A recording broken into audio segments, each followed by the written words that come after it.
Hi, I'm Victoria. I'm a child psychiatrist, parent educator, and coach, and I'm also a mum.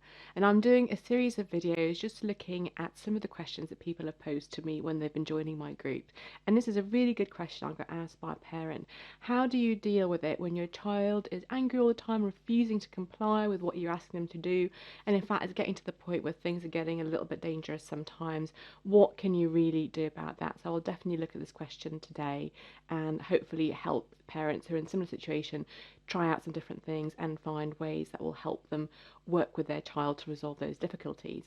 Please do join my email list. I'm always very happy to have you there. I send out a weekly email, usually with a blog article or a video like this, answering some questions that people have posed and giving some very practical advice. So please do join that, and also do join the Facebook community group. It's free, and I do live Q&As for parents of kids of different ages answering different questions, and there's just a very nice community for parents, a very positive place to think together about how we support our children. So please do come along and join that. Otherwise, stay tuned, and I'll talk a little bit about how to deal with that anger and defiance, really.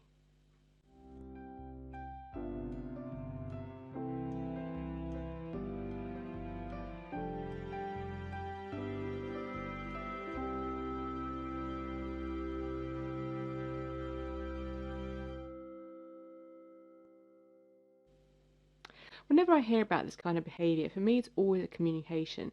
It always tells us something about what the child is trying out. And sometimes it can be around testing really how far you will go to keep them safe. And this can, happen in toddlers who are just sort of testing everything in the world, really, testing boundaries, testing you, testing just how the world works. And sometimes for older kids who are a little bit more sophisticated in many ways, it's still a testing out. It's almost checking actually how free can they be? Will they be allowed much more freedom now they've become teenagers? Can you realistically keep them safe? Are you actually going to do anything about it? So it can be about those things as well. And actually checking you out to see whether you will still do things even though they're becoming older and older. And it's important to think about what is happening in terms of their safety. At any age, it doesn't matter how old your child is.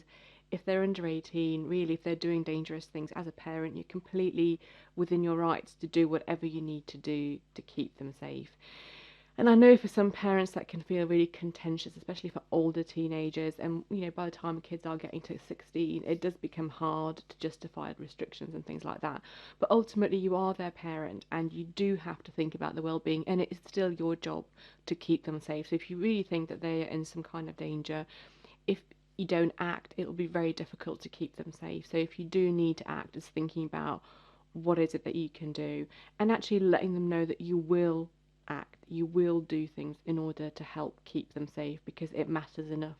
You're not just going to sit back and say, well, actually this is too difficult and you should be allowed to put yourself at a lot of risk. And it is a difficult balance because obviously with teens you do want them to go out and try the world and get into some scrapes, but it's really as a parent understanding where you feel uncomfortable with that. And different parents will have different limits for that. But if you've got to that limit and you think, I'm really not comfortable with what my child is doing, I think it is dangerous, then it's thinking, what do I do next, really? So I'll start with the safe base, and it's really thinking about creating a safe home. So, getting down to the very, very basics.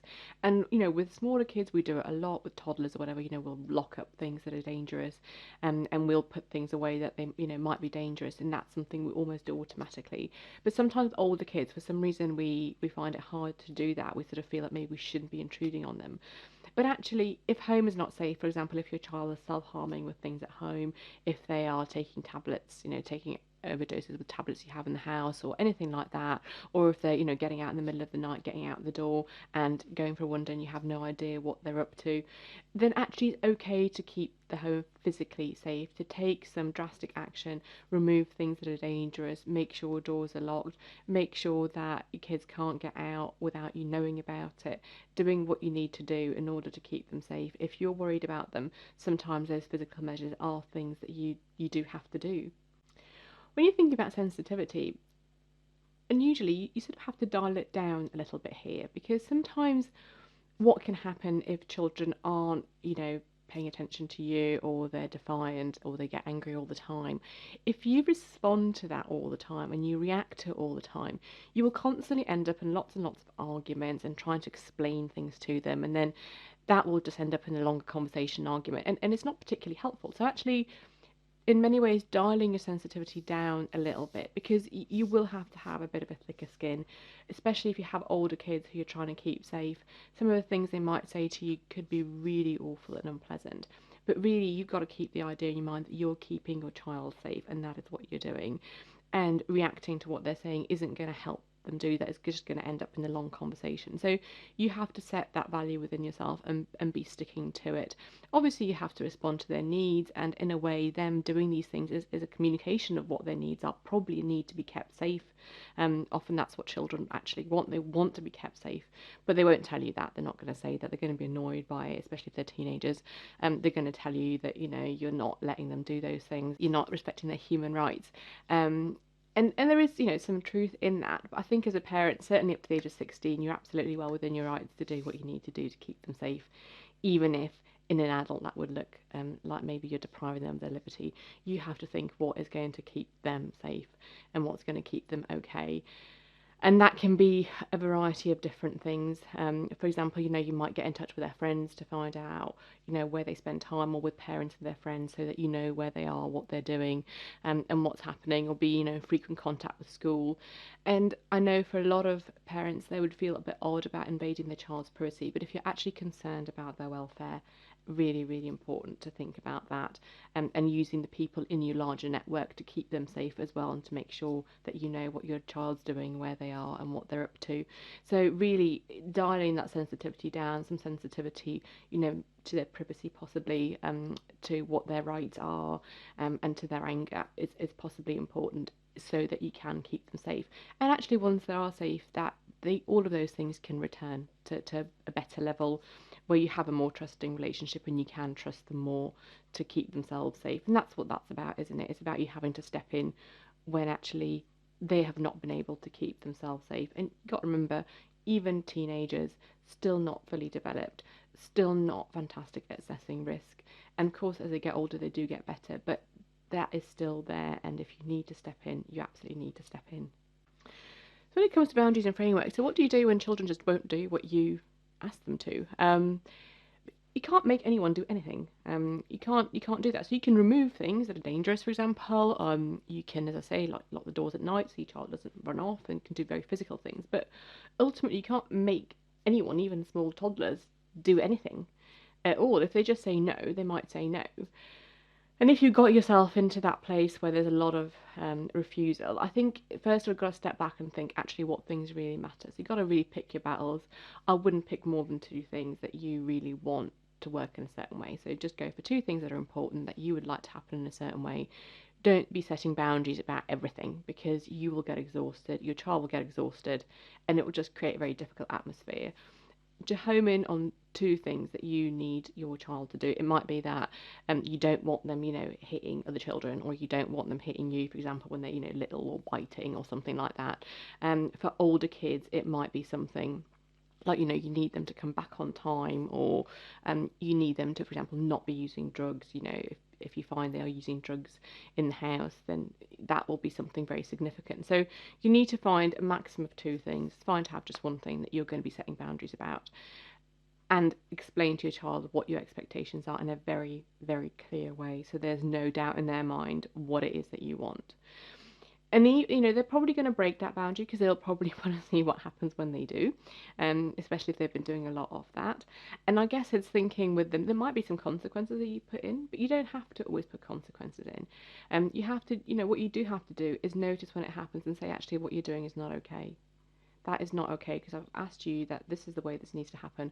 What you're doing is not all right. And just returning the conversation to that, not getting into any discussions about it, why it's not okay. It's like, we've already talked about that. I've already said that's not acceptable in this house. And obviously for some things that might have a natural consequence. For example, if you find out your child is, using drugs in their bedroom, you might say, okay, well, the thing is, I know that's happened because of X, Y, and Z. And now what I will have to do is I will have to go through them. I didn't want to do that, but I'm going to have to do it because I have to keep you safe, and it's not okay to do that in my house. So there is a kind of natural consequence that occurs that then prevents this from happening again. For smaller kids, when, for example, it might be, say, aggressive or something like that, or they're aggressive to their siblings, it might be a different consequence that's much more kind of immediate. You might not do it at all. It might just be like, this is not on, it's not okay to do that. We've talked about it, and just returning them to that. Because it can be, some parents feel very strongly that they don't want to really set consequences. But if you do it only for a couple of things, so that at other times your child feels sort of safe and okay, and that you still manage to have some of the positive times with them. You're not just constantly setting boundaries and, dishing out consequences, because that can get into a really difficult situation. And that leads us nicely on to the nurture. It is really important that you do find extra time, A, to have fun with your child, and B, to do something nice for them. So if you are intending to set some very significant boundaries, the two things that you're planning to do, they are not going to like it. They will probably initially escalate in terms of getting angry with you, saying unpleasant things to you, or whatever it is that they do. And in amongst all that, it is going to be very hard to want to do nice things with them, because that's our normal reaction to our child, or to anyone really who's vile to us. We don't want to go and read them a bedtime story. We don't want to watch a film they love with them, because we just feel so angry, because we're humans, and just because we're parents doesn't mean we're not humans. So actually, it's already kind of planning that in. So when you're already planning what you're going to be doing and what the two things are going to be, it's already starting to plan what are going to be the nice things I do. Am I going to make sure I cook a meal they love every week, at least once a week? Am I going to have a night that I spend with them, playing games or watching something or doing something fun, regardless of whether or not they do the thing? So it's almost not using time with you or relationship stuff as a consequence. And as parents, we're all guilty of this. If our kids act up, sometimes we take away our presents from them. We say, well, actually, I'm not going to do that nice thing I was going to do with you, because you hit your brother today, and I'm not gonna take you for a walk. And I think sometimes that's fine, but when you're really faced with a child who's refusing to cooperate with you and not wanting to stick to your boundaries, it actually destroys that relationship more. Whereas the more you build the relationship, the more likely they are to actually comply with your boundaries.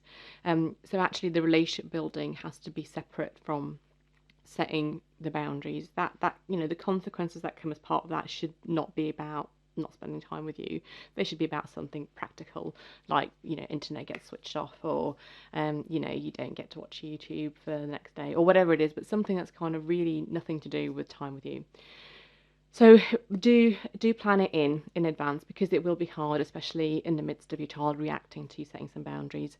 It will be hard to want to do those positive things, but they are absolutely vital. And once you put that time in, over a matter of weeks, you will see that actually they react better to your boundary setting. The more strict your boundaries, the more time you kind of need to do positive things, and let them know that you really care about them in different ways. Not just saying that to them. Some kids don't respond that well to just hearing it. It's actually having the little physical reminders about that. Whether that's a nice text in the day, just say, oh, thinking about, I'm at work, but I've, just thinking about you. I hope you're okay.